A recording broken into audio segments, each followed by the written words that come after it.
Well, we're getting there in the background, you know, starting to look like a bit of a puzzle. Bringing in, I'm still leaving a little bit of ultramarine blue in the mix, but I'm really just going heavy on the yellow ochre, a bit of alizarin crimson, and some white. Adding variety in here, you know, forming this tree slowly. Part of the main concerns in this step is laying in where I want my trunks. I can already see that, you know, our land slopes off here a little bit.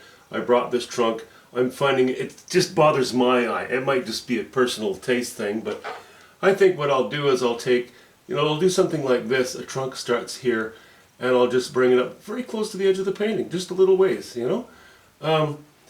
Because we have something here and here. They're a little too much the same, you know? I'd like, I think, just a little stump. You know, it seems like a small thing, but it's really not. All these small things cumulatively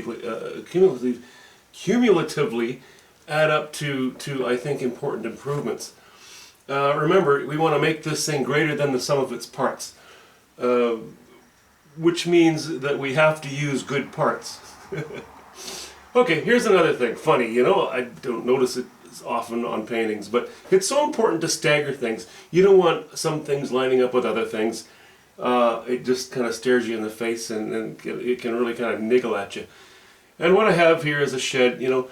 So we have this tree trunk. It's not painted in yet, but it's located, and it's sitting in the middle of this roof, and it's sitting in the middle section of the middle of this roof, which is sitting in the middle of this door, which is mostly in the middle of this shed.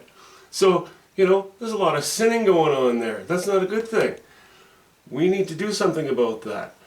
I like, without that fact being the case, I kind of like the placement of it. It is a little bit, if you take from here to here, this is a little bit to the left of center.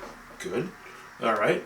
Now how about if I were to break through this line, take this color and break through this line a little bit so that this appears longer. This will appear to have moved to the left already just a bit.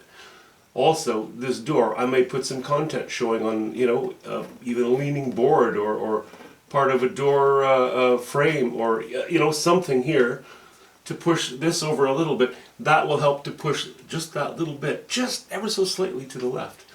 Anyway, something to watch for. No matter how careful I am on my drawing and on my wash-in,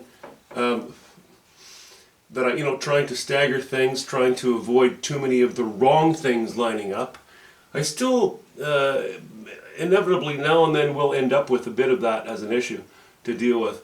You know, the funny thing is too, you know, with something like this, if I were to have laid my charcoal line in there, and I had taken this dark paint and gone down one side of it, I've already moved it over just a bit, but it's enough to locate that in a bad spot.